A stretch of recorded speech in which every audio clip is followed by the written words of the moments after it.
Oi, hoje eu não vim falar com vocês sobre nenhum conhecimento técnico, eu vim falar sobre uma questão prática, o medo do cliente. Muito arquiteto por aí tem medo do cliente porque não sabe se o projeto vai ser reprovado, ou se o orçamento vai ser reprovado, ou se acha que o cliente sabe mais que ele. Os medos são muitos, mas no fundo a razão é uma só: insegurança. E eu vejo que essa insegurança vem muito do que a gente aprende na faculdade, ou melhor, do que a gente não aprende. Quem de vocês estudou psicologia, administração, gestão de negócios, práticas de obras, enfim, uma série de disciplinas que eu senti falta na faculdade, principalmente nos meus primeiros anos de formada, e que eu vejo que ainda sentem falta. As faculdades, elas continuam ensinando arquitetura da mesma forma que ensinaram para minha mãe, para minha avó, para o meu bisavô, assim como as escolas ensinam. Só que o mundo é outro. E depois dessa quarentena vai ser outro mais novo ainda. E pode apostar comigo, as faculdades vão continuar ensinando da mesma maneira.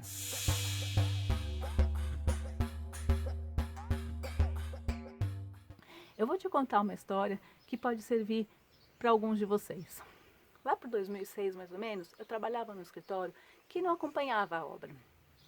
Só que tinha um dos clientes que ele era muito importante do ponto de vista financeiro e ele deve ter insistido muito com o meu chefe, porque eu lembro que eu fui de repente obrigada a ir numa obra. Eu tinha bastante experiência em projeto, mas não tinha muita experiência de obra, né? Eu tinha poucos anos de formada nessa época. E ninguém me preparou. Beleza, né? Aquela ansiedade, aquele medo, aquela dor no estômago, 2 dias passando mal. Fui lá um dia, logo de manhã, que era para acabar com isso, lá para Guarulhos, encontrar o Maurício, que era um dos donos da obra. E logo que ele me viu, eu já vi que ele não gostou. Porque além de eu ser mulher, eu era muito nova, então na cabeça dele eu não sabia nada de nada. Eu vou cortando direto ou reto aqui. Aquela manhã foi traumática para mim. Eu me lembro de muito pouca coisa. A única coisa que eu me lembro é o seguinte: é que eu fiquei lá resolvendo pepino de soluções que eles tinham dado na obra sem discutir e nem informar a gente previamente, tá? E aí quando chegou no final, Maurício me deu uma indireta dizendo assim: olha, eu acho que você ou alguém tem que vir aqui quinzenalmente para evitar esse tipo de coisa.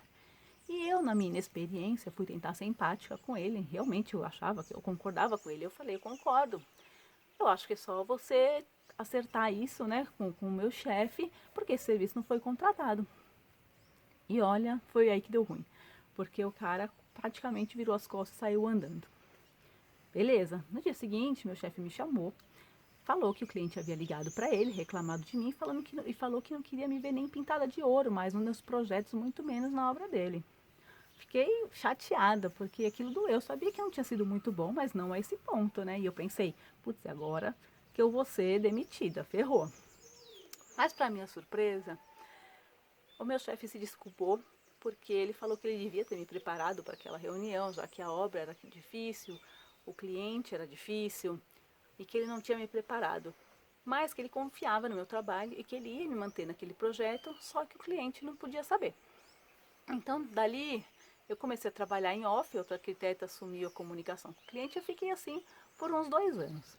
Só que aquilo me marcou.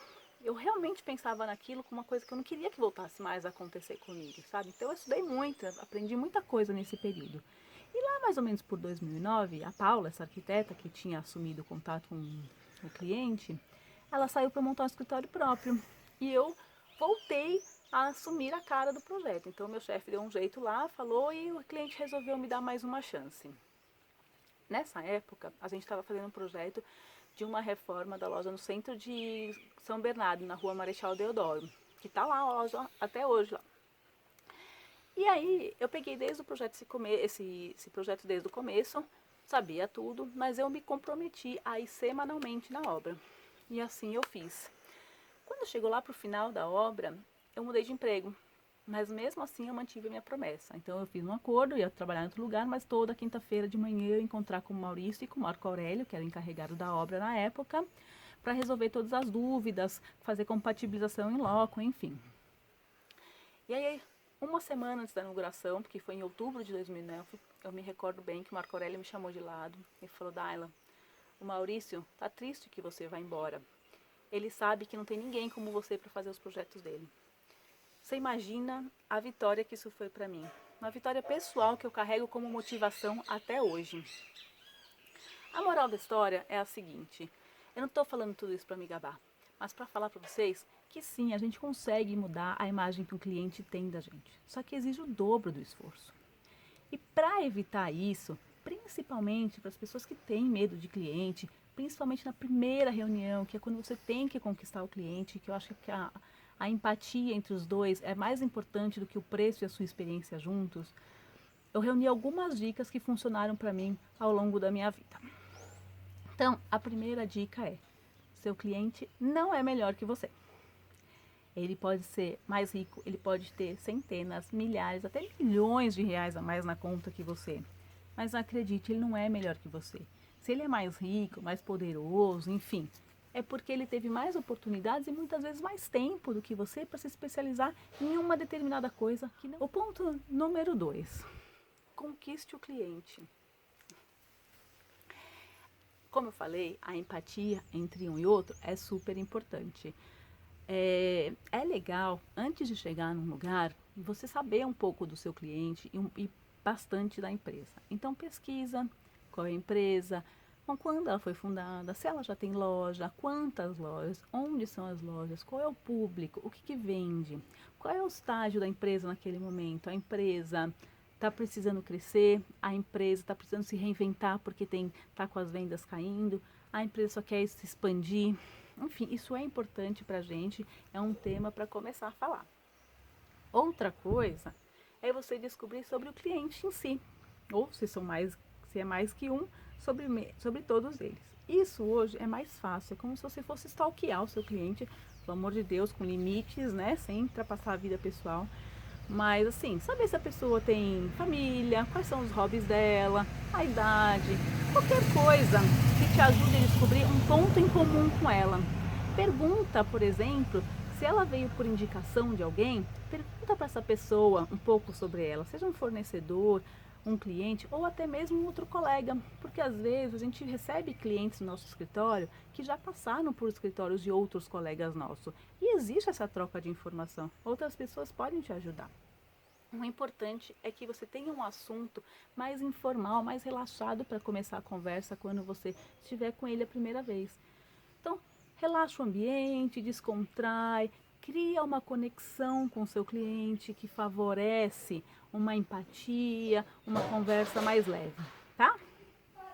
A terceira coisa: pretend till you become.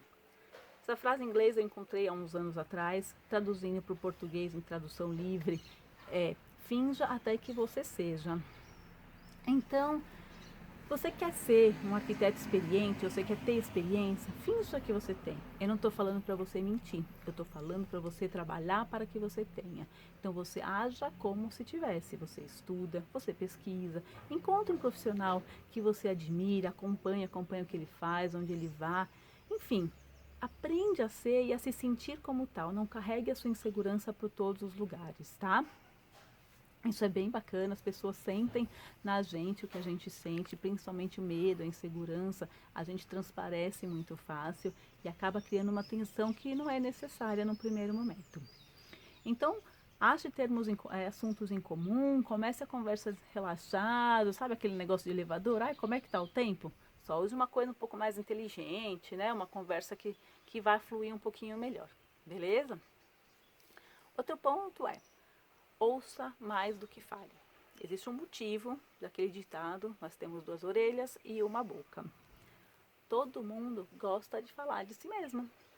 Isso vale para você, para mim e para o cliente. Então, o seu cliente, ele quer falar dos problemas dele, das dificuldades dele, do que ele está passando, do que ele construiu, dos sonhos dele, enfim. Ele quer falar dele, tá?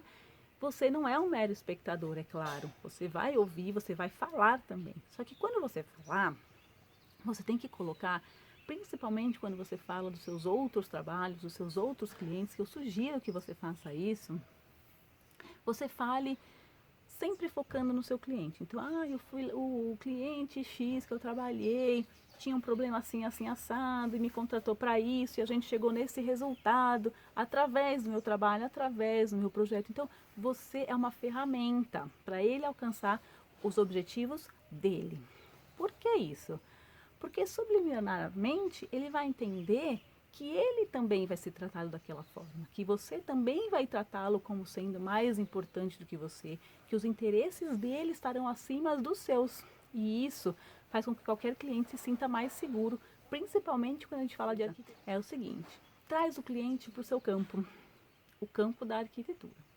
Não adianta você querer discutir negócios com um banqueiro, por exemplo, taxa de juros com um banqueiro. Você pode entender, claro, a gente tem conhecimento geral sobre tudo, mas ele está no campo dele e você no seu. Então traz o seu cliente para o campo da arquitetura, aquilo que você estudou, aquilo que você sabe. Acontece um dia, seja um cliente, um fornecedor, vai te pegar de calça curta e vai te fazer uma pergunta que você não sabe responder. Acontece com todo mundo, inclusive com eles. Só que você faz? Não se deixa bater, não se preocupa com isso, não acha que isso é o fim do mundo, que você vai ser testado só por aquilo, tá? Então, por exemplo, um cliente chega para você e fala assim, ai, olha, eu vi aquela loja XYZ que eu achei super bacana, o que você acha? Você nunca viu a loja. Gente, é difícil a gente se manter super atualizado sobre todas as inaugurações, todos os conceitos, é muita coisa, a gente não consegue realmente. Então, seja honesta, fala, olha, eu não sei, eu não vi ainda. Quando que abriu? O que você gostou naquela loja? Me fala um pouquinho mais. Faz o cliente se explicar e fala para ele aquilo que você está entendendo. Então, por exemplo, ele vai falar, nossa, tinha um monte de manequim por lá. Ah, que bacana, o manequim é legal, porque expõe o produto de uma forma diferente, chama atenção. Então, você está mostrando para o cliente que você entendeu o que ele quer, que você sabe a função do manequim, no exemplo, mesmo sem saber exatamente do que ele está falando, tá? A mesma coisa um fornecedor. Pô, o fornecedor chega para você e te pede para escolher entre duas técnicas de execução de qualquer coisa. Você não sabe. Fala para ele a real, fala, olha, eu não sei, o que eu quero é isso, isso e isso. Quais são os prós e os contras das suas opções? Ele vai te passar e aí você escolhe. Além de tudo, você vai estar aprendendo. Outra coisa, território. Eu estou lendo um livro que chama O Paradoxo do Chimpanzé. Não lembro o nome agora do autor, mas ele fala sobre comunicação e ele fala que dentro de todos nós vive um chimpanzé, que é o nosso lado irracional ou o nosso emocional descontrolado, digamos assim. E o nosso chimpanzé é territorialista. Isso quer dizer que todos nós, todo ser humano é territorialista. Eu, você e o seu cliente. Então, tente encontrar o seu cliente num lugar neutro. Se você puder chamá-lo para o seu escritório para ter essa primeira reunião, é o melhor dos mundos. Porque além de você estar no seu território, você vai poder mostrar para ele um pouco do seu lado profissional, a sua infraestrutura, enfim, o que você tiver, né? Se você não tiver, não tem problema. Hoje é super comum a gente fazer reunião em café, no Starbucks, numa biblioteca, uma livraria, enfim, um lugar que for, que não seja o escritório dele. Por quê? Se você encontrar no escritório dele, o tanto de funcionários, primeiro que você não vai ser prioridade, porque ele tem uma empresa ali que depende dele e você vai estar em último lugar entre todos os telefonemas, e-mail, diretor, enfim, para te atender, você vai ser por último. Segundo, toda a infra que ele tiver, funcionário, loja, telefone, secretária, tudo vai fazer com que você se sinta mais inferiorizado. Então não é legal. Em terceiro, se você for encontrar com ele na loja dele, é a pior coisa que pode acontecer, porque ele vai te colocar para trabalhar naquele momento. Ele vai começar a falar todos os pontos negativos da loja, o que você sugere, então ele vai te pôr para trabalhar naquela hora, sem nenhuma garantia que o projeto vai ser fechado, tá? Então, tenta trazer ele para o seu lado, ou pelo menos no lugar neutro. Por último, eu vou falar, acho que é o mais importante de tudo, seja você mesmo.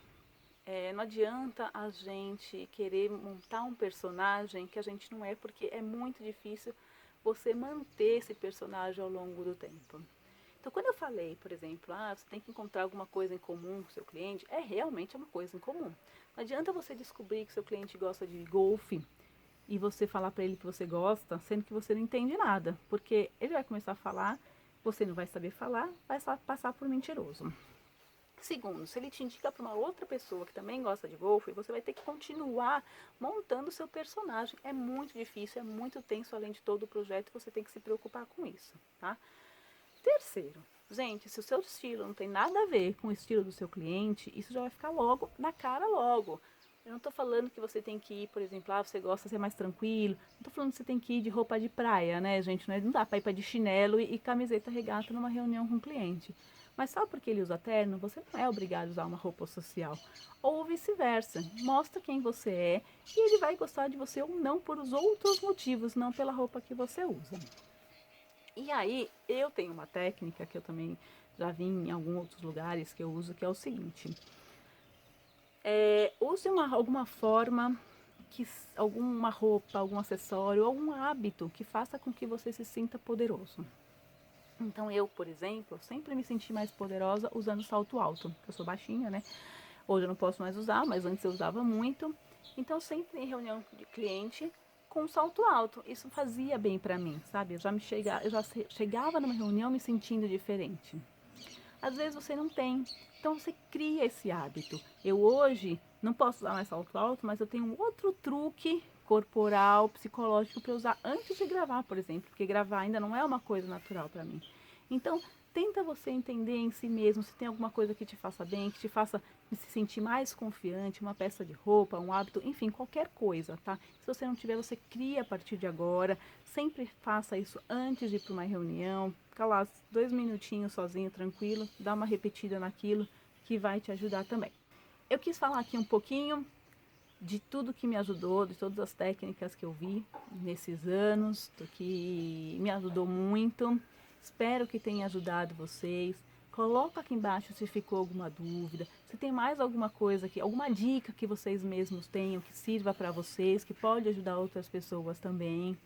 E se você gostou, curta, compartilha, assina nosso canal e também junte-se ao nosso grupo do Telegram que tem conteúdo exclusivo lá. Te vejo lá.